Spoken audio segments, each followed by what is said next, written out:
That was not on the cards last night, and Mendy wasn't really playing to win.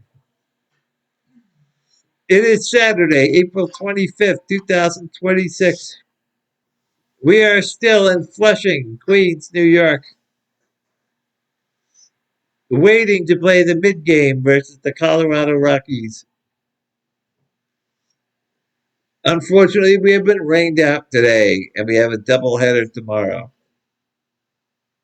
I am the Mets head, talking all things New York Mets, with a preview of Game 27 versus the Colorado Rockies. If you enjoy my content, I ask that you please like and subscribe to the Mets head on YouTube, Facebook, TikTok, and Instagram.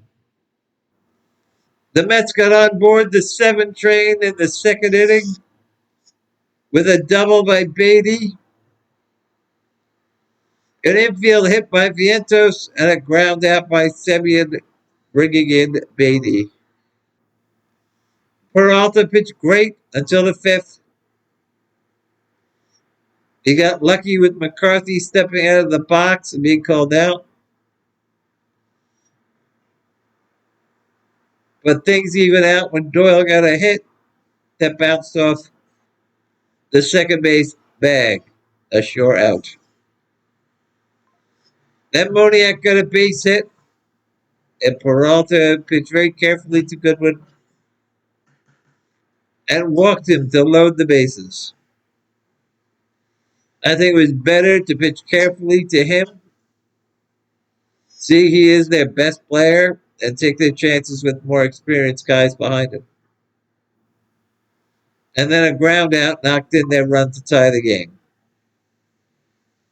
And I thought, get someone ready to take over in the sixth inning when Peralta starts to struggle. He then walked Karras, got an infield hit by Tovar. I thought then would be the perfect time to bring in Brooks Raley to face the left-hand hitting McCarthy, the ninth hitter, and then Moniak. But instead, Mendy kept Peralta in for one more batter, and he gave him a double to McCarthy for an RBI. We were down 2-1. I was surprised then that he brought in Manaea in the sixth inning, considering he's supposed to be our piggyback and long reliever, especially when Senga was going to pitch the next day. But now Manaea will most likely be unavailable tomorrow because he pitched over 3 innings. It was like we were losing by like 5 runs and we brought in Manaea. Didn't seem like a move to try to win the game. Raley had not pitched the game before. And Brazovan could have been thought of to pitch the 8th because he only pitched 10 pitches the day before. Manaea got out of it, but it didn't hurt too bad until the 7th. When Manaea gave up a single, hit a guy, then a sac bunt made it second and third with 1 out. Then he left in Manaea to face the left-hand Johnston. I understand lefty on lefty, but Manaea obviously didn't have it. And to make matters worse, he brought the infield in, which makes it more likely to get a hit and give up 2 runs rather than play back and give up 1 run. It's like Mendoza was giving the game away. Of course, Johnson got a hit, both runs scored, and we were down by 3 instead of 2, possibly. Semien definitely would have had it if he was playing back. Then I was surprised in the bottom of the 8th that the Rockies didn't bring in a left-hand reliever to face Mauricio, Bichette, and Soto. The Mets' best hitter was coming up. You want a lefty to face him. But then we would never see number 0 versus number 0. Hill on the Rockies is number 0, and Mauricio is 0 for the Mets. Mo and Bo both got singles, and Soto had a line drive out to first base. Bichette lucky to get back. Alvarez got an infield hit to load the bases for Vientos. I really thought it would have been a good time to consider pinch hitting. Bring in Melendez there to pinch hit for Vientos. But Vientos was 1 for 2 with a barely an infield single and a strikeout. I'm not sure. It was a judgment call, really. But Swaggy hit into a double play, and we lost the game by 1. Infield in, Manea versus Rayleigh. I don't know. Mendoza didn't make any good decisions. Didn't make many good decisions in this game. Now we are 9-17. We are still not in last place in the NL East. The Filthies are still 1 game behind us. We are 9.5 games behind the Braves and are second to last in the NL. And we are third to last in the MLB. Still 1 game ahead of the Phillies and the Royals. The Rockies are 11-16, still in last in the NL West. 7 games behind the Padres and Dodgers. They have the 23rd best record in baseball. 5 ahead of us. On the mound for the Rockies is supposed to be Jose Quintana from Colombia. The former Met is 6'2", 224 pounds, and 37 years old.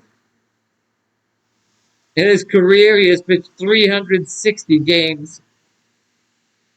He is 113 and 112 with a 3.77 ERA, 1,800 strikeouts in 2,100 innings. Last year for Milwaukee, he pitched in 24 games, was 11-7 with a 3.96 ERA, 89 strikeouts and 131 innings pitched. Would have been good to have that on our team last year after our starting pitchers imploded. And after he pitched so well for us in 2024.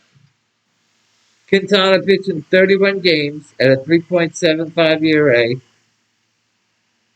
and 135 strikeouts and 170 innings. He was one of our best pitchers for 2024. And Stearns let him walk for Frankie Montas. That probably cost us the playoffs last year, letting Quintana and Severino go. This year in 3 games, he is 0-2 with a 6.23 ERA and only 4 strikeouts in only 13 innings. Now, with it being a doubleheader, I'm not sure if they're ready to play Soto in both games. My lineup against Quintana would lead off Bichette at shortstop. He's doing very well in the leadoff spot. Then I think I'd bat Semien second. He's batting 400 with an over 1,000 OPS against Quintana. Then I bet Alvarez third at DH. I played Robert in center field. He is 2 for 6 against Quintana. Then Beatty, because we need someone to play third base. Vientos sixth. He's 1 for 2 against Quintana. Then I get Pham in there, still 0 for 11. But he has a lot of at-bats against Quintana. He's batting 240 with a double and a homer. Then I play Torrens at catcher, and I bet Taylor ninth. On the mound for the Mets in Game 1 will be Nolan McLean, the 6'2", 214-pound, 24-year-old right-hand pitcher. Our best pitcher this year by far. Last year he pitched in 8 games, was 5-1 with a 2.06 ERA and 57 strikeouts in 48 innings. This year, he has pitched in 5 games. He is 3-1 with a 2.67 ERA and 38 strikeouts in 30 innings. Seems like we always have a better chance when McLean is on the mound. So let's go, Mets go. Until next time, I'm Juan God.